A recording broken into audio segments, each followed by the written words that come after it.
já tocou nesse assunto. Mas para falar sobre essa questão do trabalho análogo à escravidão, dessa escravidão contemporânea, o que caracteriza o trabalho análogo à escravidão, né? O que é? O conceito de condições análogas à escravidão, ele está no Código Penal, né? E isso é engraçado, curioso talvez, né?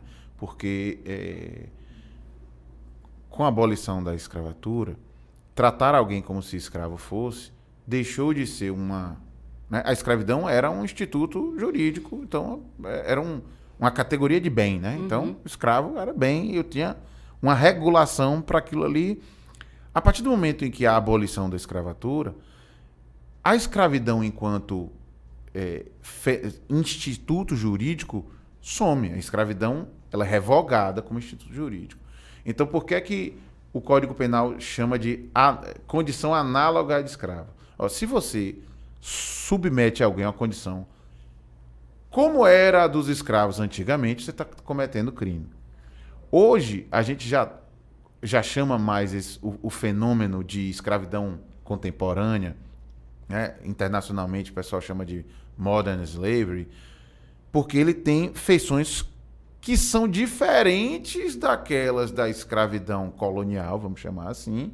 Então, às vezes, essa analogia, digamos assim, ela não funciona necessariamente de maneira direta.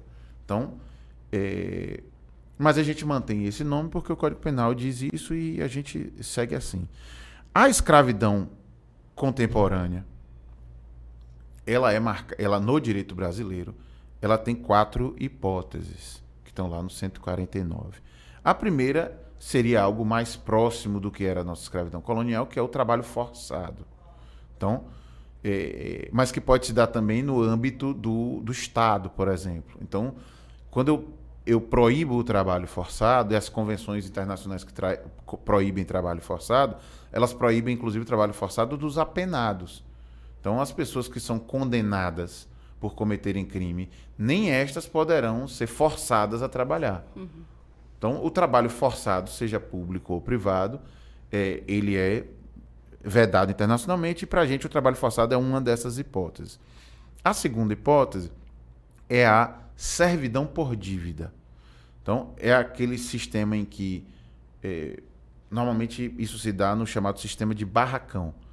Normalmente, você tem um trabalhador isolado da sociedade, numa área isolada, geograficamente isolada, e tudo que ele precisa para a vida dele é vendido pelo próprio empregador a um preço que ele não consegue pagar.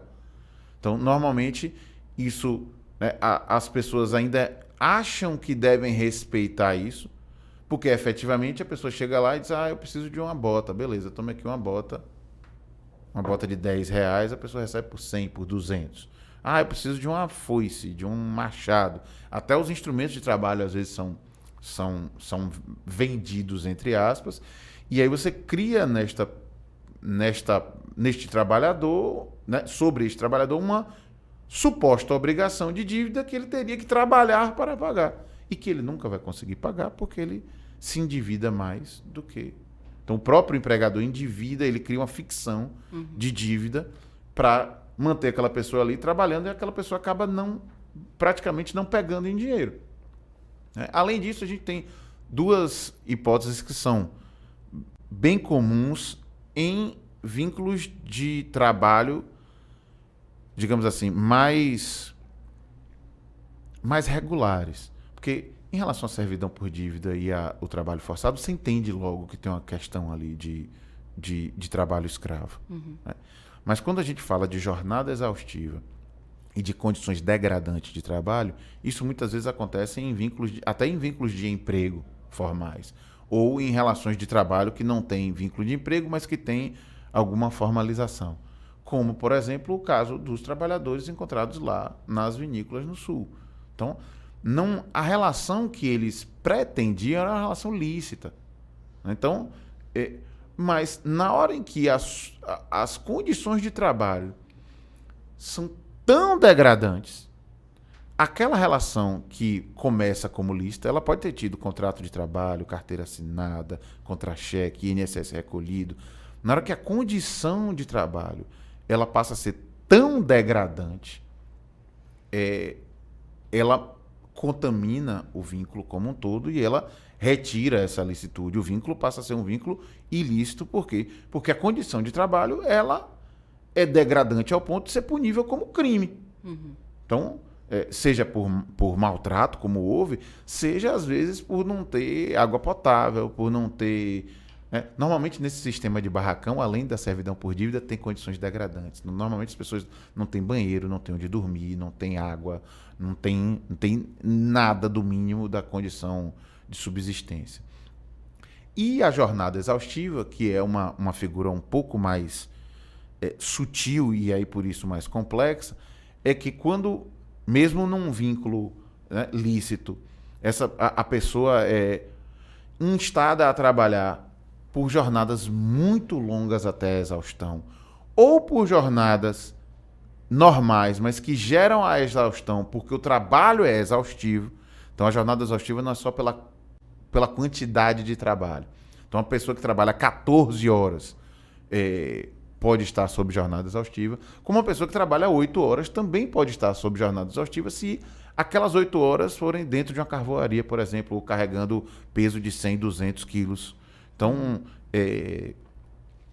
são essas, digamos assim, as hipóteses. Tem algumas coisas que, né, alguns outros elementos que chamam a atenção, às vezes com retenção de documento, vigilância armada, que são condições que reforçam essa configuração e agravam a pena. Né? Mas o cenário, digamos assim, é mais ou menos esse. Seriam essas as 4 principais hipóteses que muito se misturam, muito se combinam. E que tipo de sinal acende, né, de alerta acende diante desses números que a gente tem em 2023 até março? Foram mais de 900 trabalhadores resgatados nessa situação de trabalho escravo. Tem mais de 280 empresas que cometem, né, esse tipo de crime. Que tipo de alerta acende? Como que vocês, quanto advogados, enfim, a TST, quem trabalha com esse direito, com o direito trabalhista, ele pode mudar esse cenário, né? Enfim, por onde, o que tem motivado isso, por onde começar a repensar nesse cenário? Eu acho que eu falei muito hoje de alguns compromissos de empresas, tem mais um nesse sentido. Porque você não vai...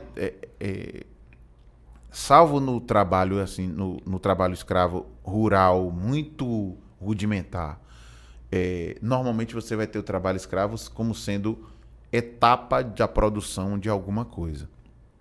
Por que as vinícolas responderam tão rápido e fizeram lá um TAC muito rápido com o Ministério Público do Trabalho no Rio Grande do Sul? Porque elas entenderam onde elas estavam, elas entenderam que a falha foi delas.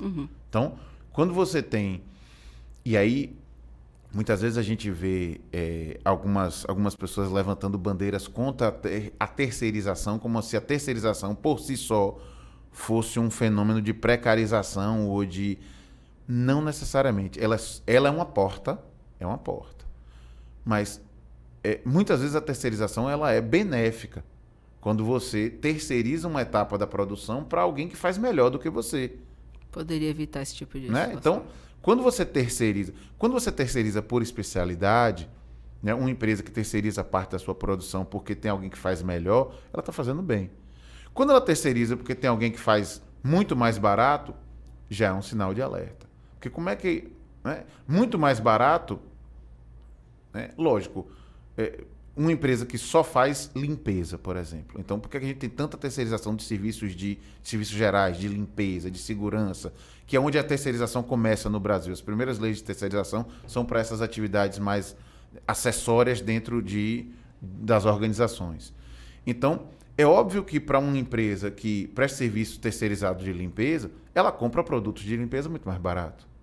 Mas isso não vai gerar necessariamente uma redução de custo tão grande. Quando você tem uma redução de custo muito grande, tem alguma coisa, né? Você precisa olhar naquilo ali. Então, o primeiro ponto de prevenção do trabalho escravo está nas grandes empresas conhecerem as suas cadeias produtivas.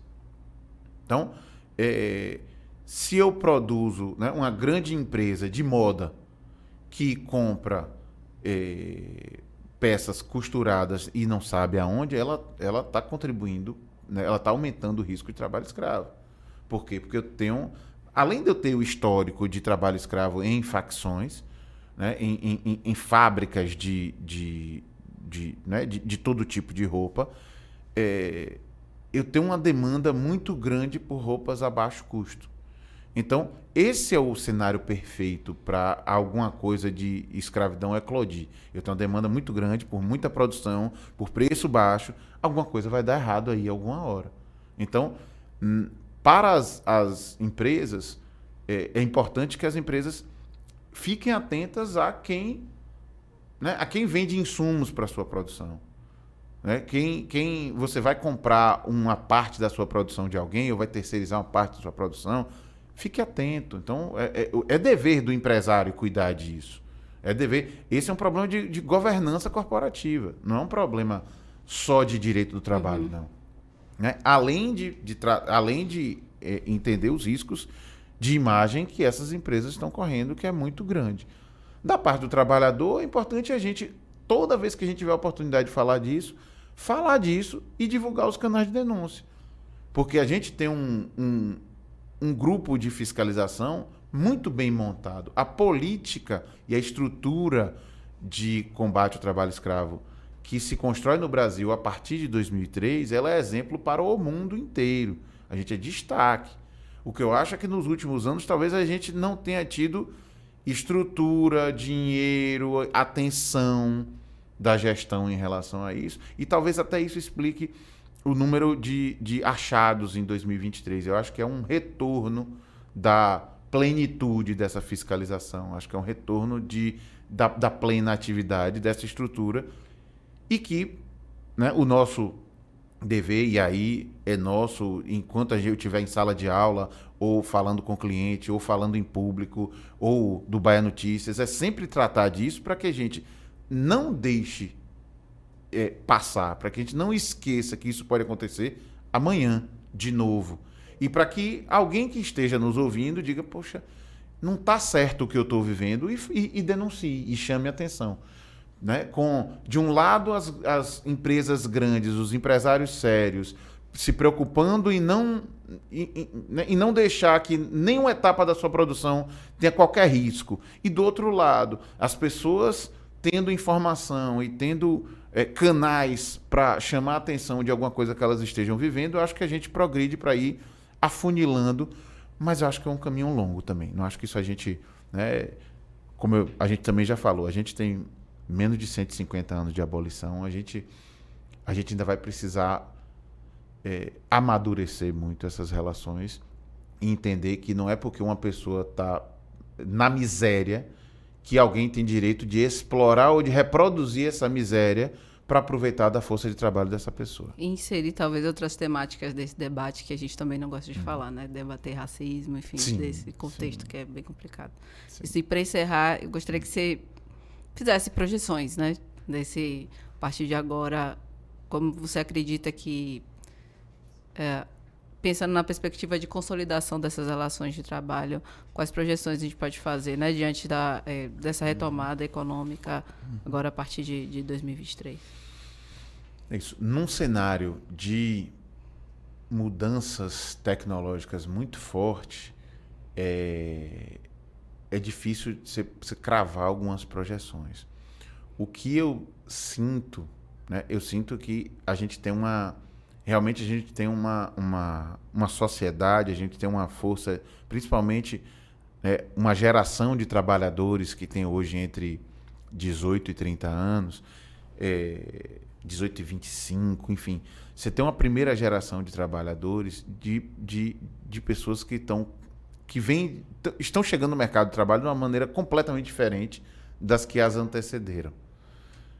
E que isso é propício ao trabalho plataformizado, ao trabalho fragmentado, as relações de trabalho ganharem outras feições que não a feição do emprego formal, presencial, de 8 às 12, 14 às 18. Isso eu acho que vai mudar muito e que a gente... empresas que ainda não entenderem isso vão ter que entender e vão ter que introjetar a cultura da flexibilidade, Isso tem um índice do LinkedIn que, antes da pandemia, uma a cada 67 vagas de emprego tinha a palavra flexibilidade na descrição da função. Hoje é quase entre um sexto e um quinto.